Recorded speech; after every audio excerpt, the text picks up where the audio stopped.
She became a self made millionaire by the age of 40, and apparently, this is how she did it. So, 5 things I did to become a millionaire by age 40, part 2. Is to make money, use other people's money. So people get caught up on saving for these huge deposits for properties, for example. You can get away with 5% or getting someone else. If you're going to try to do like a 5% deposit for real estate, that is such a dangerous path. Like, people got to be so careful when it comes to debt of any kind. To go guarantor. Use the bank's money, not your money, to get in the market. The second thing I did to become a millionaire was I stuck to my strategy. So with property, my strategy is to buy and hold. And there were some really tough times. I'm like, oh shit, am I going to get through this? And everyone around me said, sell, sell, sell. But I just stuck to my guns and I was able to get through it. Well, I mean, I can understand that one where you want to stay consistent and you don't want to sell out of fear or by peer pressure. Third thing I did was not get caught up in other people's opinions. They've all got their own stuff going on and their own personal experience, and even if it comes from a really good place, sometimes it's just not helpful. So, for example, I bought in the city of Melbourne when everyone thought it was a bad idea, but I'd done my research and I was happy to take that risk. And the fourth thing I did was make a decision not to live in my biggest asset. So I bought that property, and after 9 months, that first one, I moved out. I rented it out so I could get rent from it, and I could claim tax benefits of being a landlord. And then I went and rented something with flatmates, and it was much more inexpensive. And the fifth. I mean, I can understand doing that, but at the same time, the problem that I see with people who try to do this sort of stuff, right, where you go and buy a property, put as little as you possibly can, try to rent it out, try to turn a profit on that small amount of take home that you can get, right? Like, they never really factor in risk, right? Like, sure, you might be making like $300 to $500 profit per month, but does that account for any of the maintenance that you're probably going to have to do? Does that account for any of the taxes that you're going to have to pay, right? Is that going to cover any of the broken appliances or even stolen appliances in that property, right? Is that going to cover maybe you getting sued? Is that going to cover you trying to evict someone? Like, this is the thing that people never really factor in when they try to get into real estate and make money from the rent.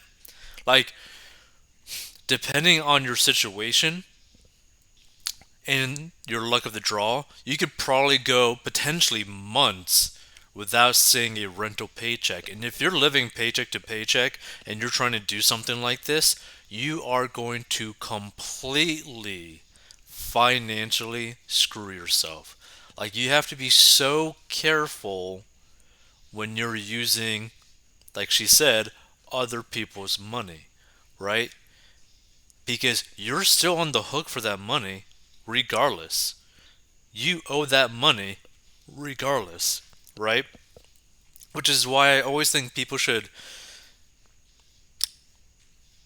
be as cash heavy as they can be in terms of like buying things. Like, if you want to invest into real estate, try to do it with as much cash as possible, right?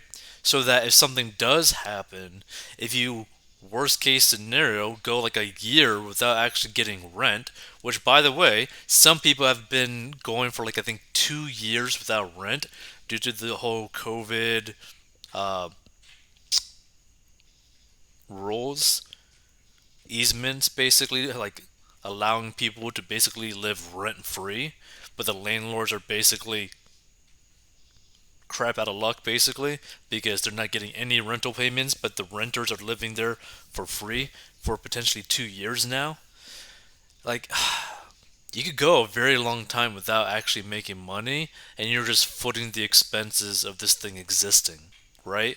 Like, if you're not in a financial position to where it actually makes sense to rent a property out, don't do it. Never be forced into a situation where you're going to have to rent out a property, and never try to go into the rental property game when you literally got no money. Like, if you can only put down 5%, you are too poor to be getting involved in it. The thing I did was get really great people around me to help me. I'm a really good big picture person and I'm really brave and I'll pick up the phone and, I'll take action. But as for maintenance and, picking up all the detail and keeping hold of that, I'm not so great at that. So I got great people to help me with that. Now, that one I could definitely understand. You gotta really focus on your strengths.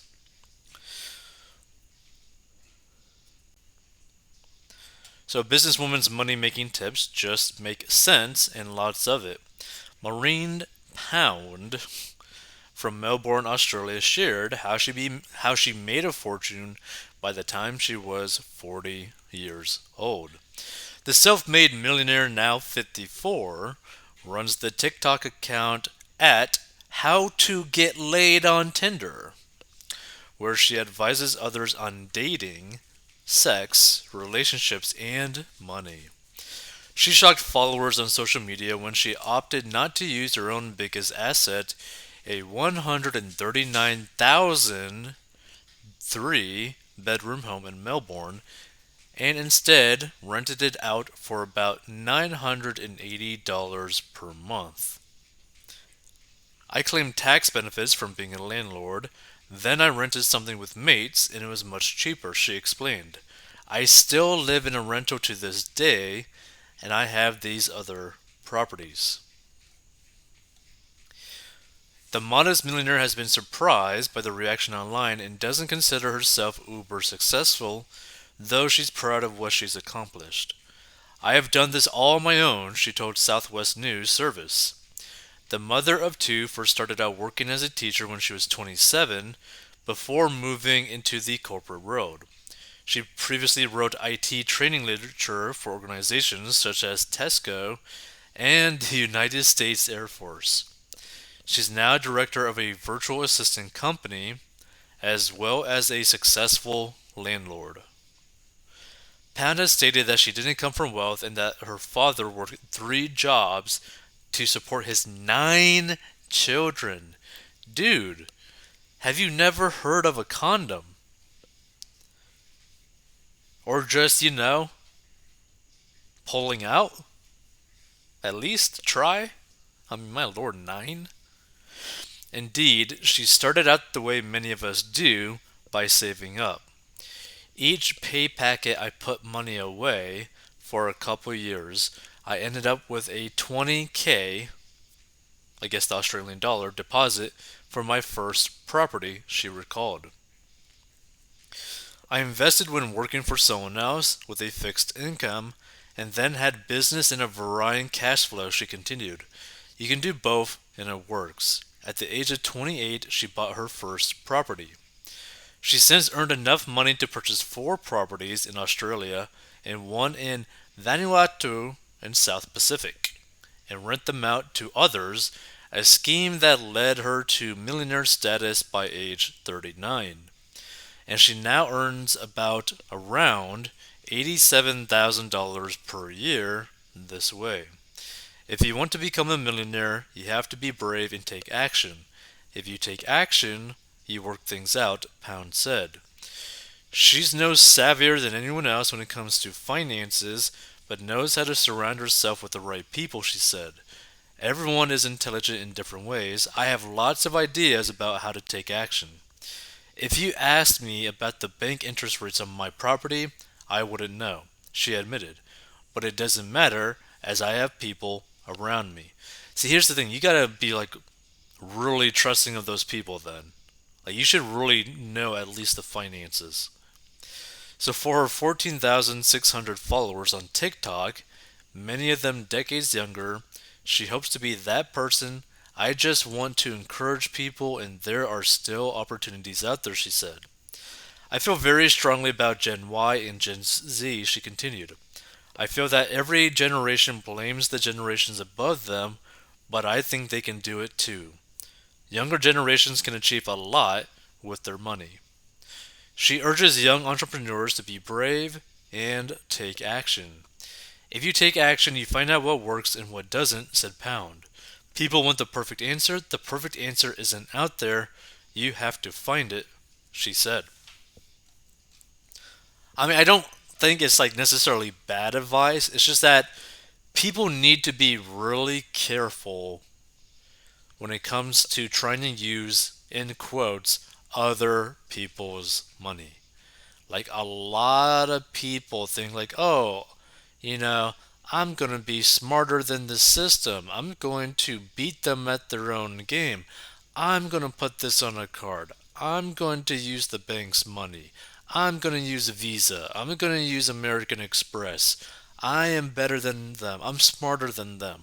But you got to keep in mind too, all these companies have millions of basically test subjects in terms of like psychological tests that they run on people, on customers.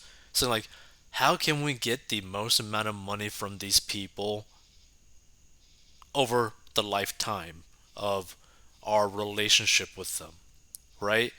Visa, MasterCard, American Express, every single bank are very good at making money off of you long term. Like they are going to be very good at making money off of you and off of your decisions. Keep that in mind. If you want to learn how to get out of debt and master your money, go down below. Feel free to give your thoughts about this, right? Again, I don't think this is necessarily a bad, bad suggestions, but people need to factor in risk and not only put like 5% down. Like that is honestly scary to me, right? If I were to do like investment property kind of stuff and all that kind of thing, I would at minimum try to put down like 50% minimum, right? Because I don't want to be stressing about payments at all.